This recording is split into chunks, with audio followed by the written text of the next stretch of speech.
Let me get my paper out. Can everybody hear me in the back? Can you hear me out to the road? All right. One piece of business I've got to take care of before I get started with what I've got to say.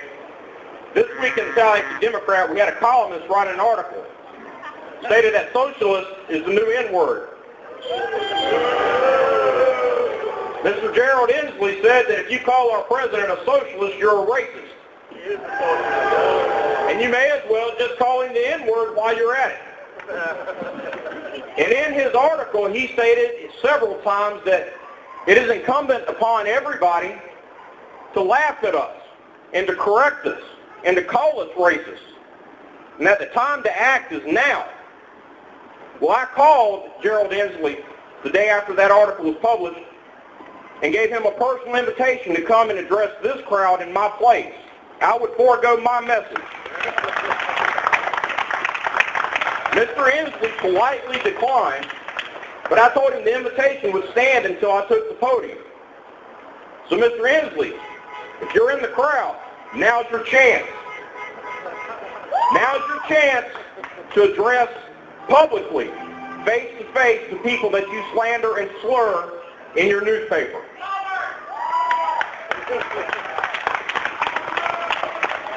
I take it he's not here.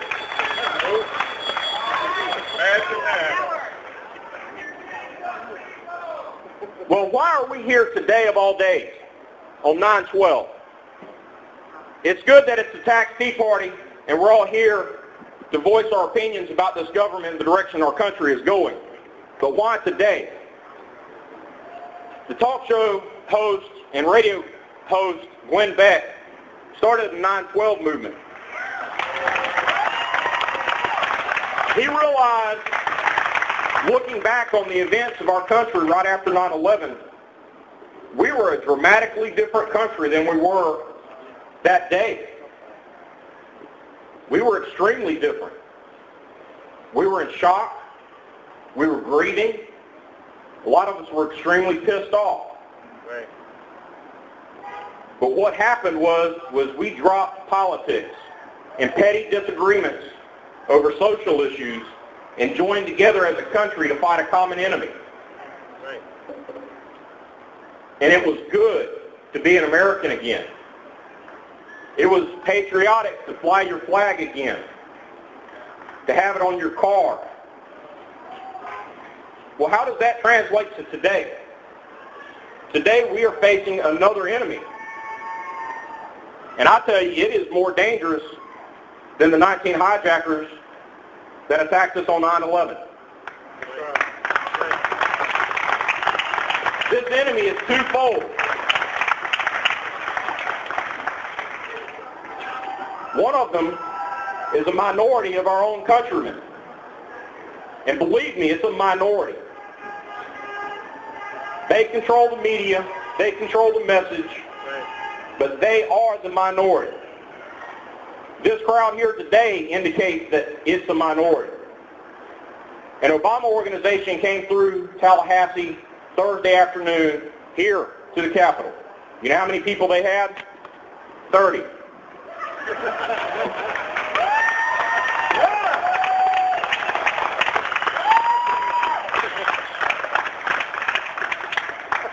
The other enemy is apathy. Right. There are more true Americans in this country and in this nation than there are that minority enemy that is trying to take this country off its foundation that has served us so long and so well. And have no mistake, that is exactly what they want to do. This is not about left or right, Republican, Democrat, liberal, or conservative. Either you're for the course of tyranny that we're going down, or you're not. That's right. And that's what we need to remember when we go out into our community and speak to our patriots and speak to our coworkers and we vet candidates for public office. I don't care about social issues. I don't care about anything but whether you're going to turn back the tide of tyranny that has been going on in this country for decades.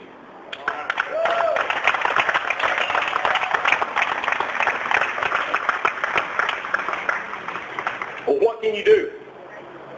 We attend events like this. We join the groups that have tables out here. We fly banners. We post signs. We write letters. What's more effective, because that's the normal course of events, what's more effective is to wake up people, to wake up the apathetics that it'll be okay, all you guys are doing it for me. We're like the frog that's sitting in that pot of water that somebody keeps turning the heat up on. We know it. We feel it. We're at the bottom of the pot. We feel the hot water. We need to wake up the people in the pot that they're not getting. We don't need to wait until it's too late.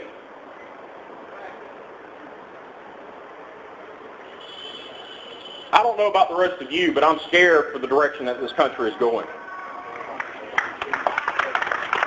I've got two little girls sitting right over here on the steps. I am deathly afraid of the nation that they're going to grow up in.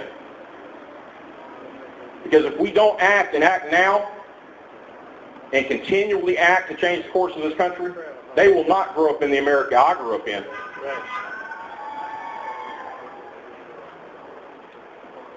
My biggest fear is what the government and the left's next tactics are going to be. Right now, they call us extremists. They call us racist. All that does is make us mad and brings us together. We don't get our voice heard unless we become a mob. What's going to happen when that balancing point between us getting so large and so angry and demanding change, and all they're doing is calling us names? Eventually the government's going to act in some way against these types of groups. Right. I don't know what it's going to be, but it's not going to be good, especially not after President Bush installed the Patriot Act and all the other things that the Republicans, we gave up some of our liberty for security and for safety, not really thinking that another president with another agenda can turn around and use that against us. That's what I'm scared of.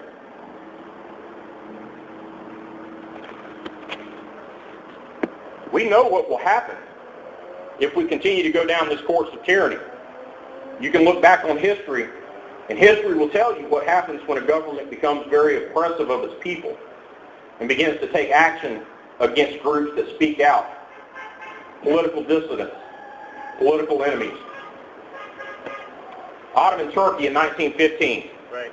The government killed 1.5 million of its citizens. Right. The Soviet Union between 1929 and 1945 killed 20 million of its own citizens. Nationalist China, 10 million. Uganda, 300,000.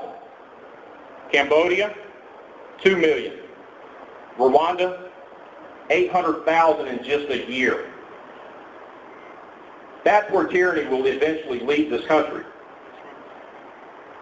More citizens have been killed by their government in the 20th century than all the world's combined international wars and domestic wars.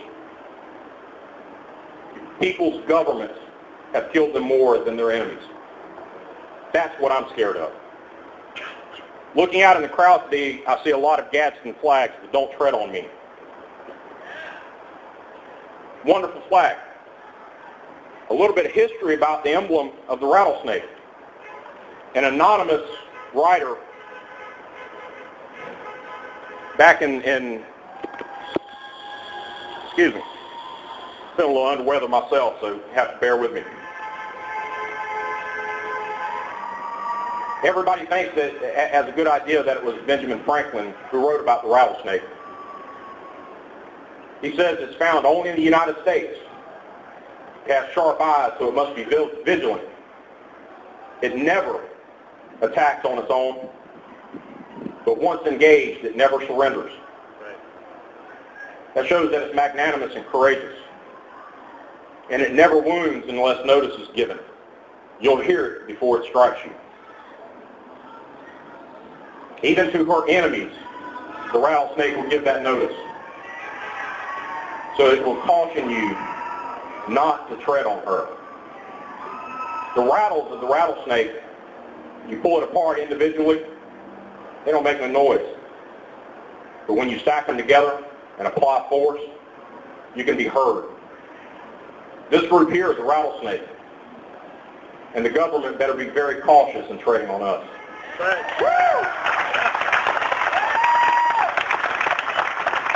Have a wonderful afternoon.